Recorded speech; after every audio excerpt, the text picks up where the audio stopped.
Hey guys, what's up, Pixels in? Into this video, I am doing a support Ash build on Evil Dead the game. Now, this guy's had a lot of changes since my previous video, and, you know, a lot of bugs have been fixed and stuff like that, so I kind of took those into account making this.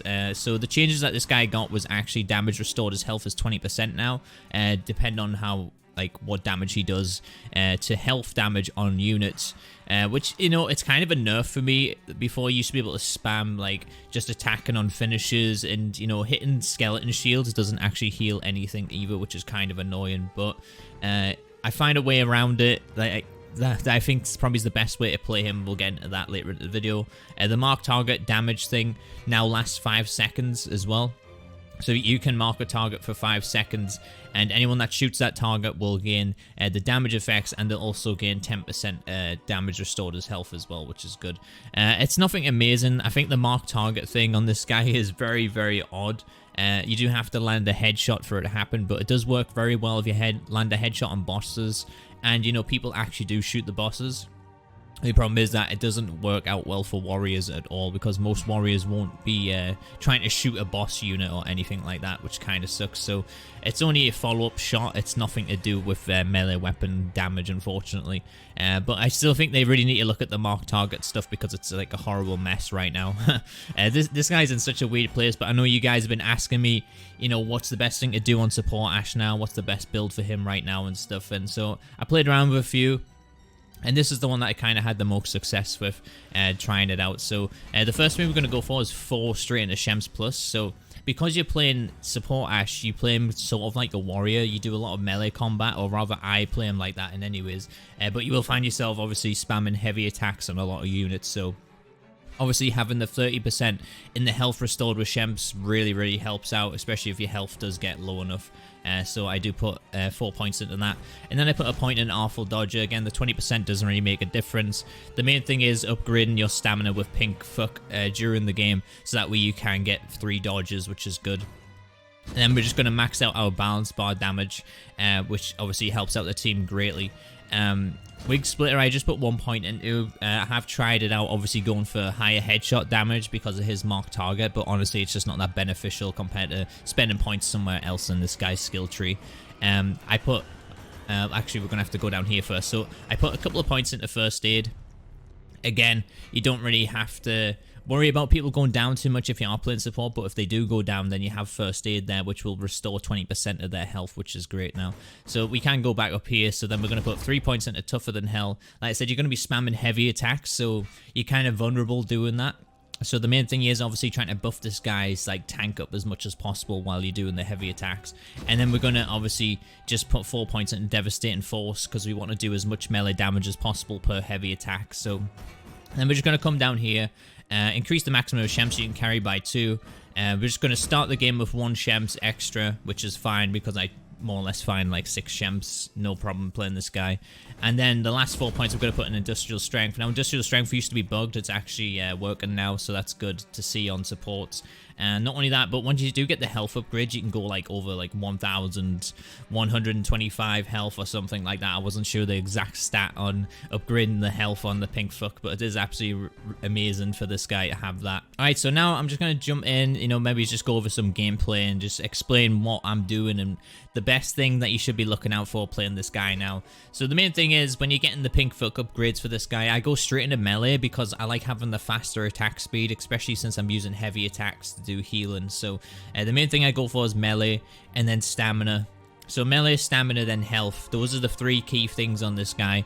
I mean, you can do it whatever order you want, but I recommend going melee first, because like I said, getting the faster attack speed at the start is much more beneficial. And then I'd say go for stamina, because you want to get the extra dodge there. It really helps out against, you know, early game possession sometimes. And not only that, but then start going for your health upgrades. Like I said, you want to make this guy as tanky as possible, and it really helps out. So for weapons, now, I don't really go over the weapons much, what I use on the character. I usually just give you guys the skill tree, and then, you know, you can play around with it the way you want.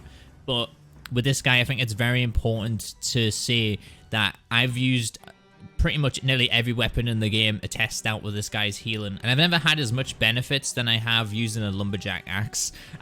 I've tried out a spear, I've tried hand axes. I know people have recommended me hand axes on this guy for his attack speed, but honestly, it just doesn't Like, I'd rather just go in there hitting with one or two heavies, the unit dies, and I've got a little bit of healing for the team there, which I think is much more beneficial than smacking something about, you know, 5 or 6 times before it dies, and it barely doesn't, like, it doesn't really put the health up much. Like, I tried it out with the last word as well. Most of the time you won't even get to your 4th attack in the combo, so the last word's not going to be really that beneficial either.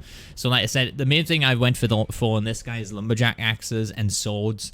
And, you know, things that hit heavy when you do a heavy attack, you know, I think per heavy attack, like, the highest damage you can get with just one hit is probably the better way to go for this guy now, rather than, you know, going for little fast attack weapon speeds, because previously it obviously worked out well for the fast attack weapon speeds, because he had a standard of, like, what, I think it was 35 healing, and they dropped it to 25 healing per attack.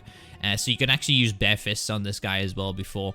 But now it's really important that it goes by whatever damage you dealt. It restores 20%. So, you know, most of the time if you do a heavy with a lumberjack axe, you're doing, like, you know, 267 damage or something like that. And obviously 20% of that is going back to health for you and the team. So it obviously makes more sense for me to just go, you know, a few less hits, but hitting them a lot harder. And that way you can kind of buff up the health a little bit faster. And the main thing I went for range was a pistol. I just headshotted the bosses with a revolver or a pistol, and then I let other people obviously shoot or whatever they wanted to do for that. If they did pay attention, that I did mark them, because the mark target isn't very, like, a big visible thing for everyone.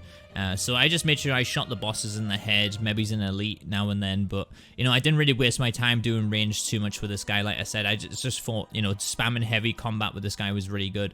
And not only that, but I actually came out the games with a lot of damage with this guy using a lumberjack axe. You know, anything, you know, a common lumberjack axe, a blue one, a sword, a legendary sword, like anything like that, I think is really good.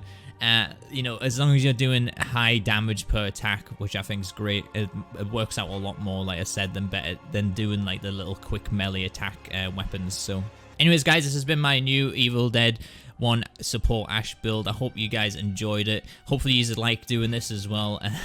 You know, leave me a comment down below. I haven't really had much time to test this guy out as I normally do, but like I said, from the games I did play and I was using lumberjack axes, I was able to get quite a lot of healing off. I was able to heal the team pretty well as well. So I thought it was his best build. They really need to work on this guy a lot more. Give him some, like, weapon mastery and a shovel or something like that, just to maybe buff up his heavy attack healing, which I think would be much better than what he is right now, because I think he is arguably the worst character in the game right now. You know, I don't really get much use out of him in terms of support, but I know a lot of people like to play this guy. And yeah, so hopefully this helps you guys out. Hopefully this build does well for you. And leave me a comment down below, let me know what you guys think. Hit that like button if you like this video. Hit that sub button if you're new to the channel for more Evil Dead content. I do stream this game Monday to Thursday on this channel as well, so you don't have to go anywhere else for that. And thank you guys so much for watching. I've been Pixels, with my awesome viewers. I'll catch you guys in the next one.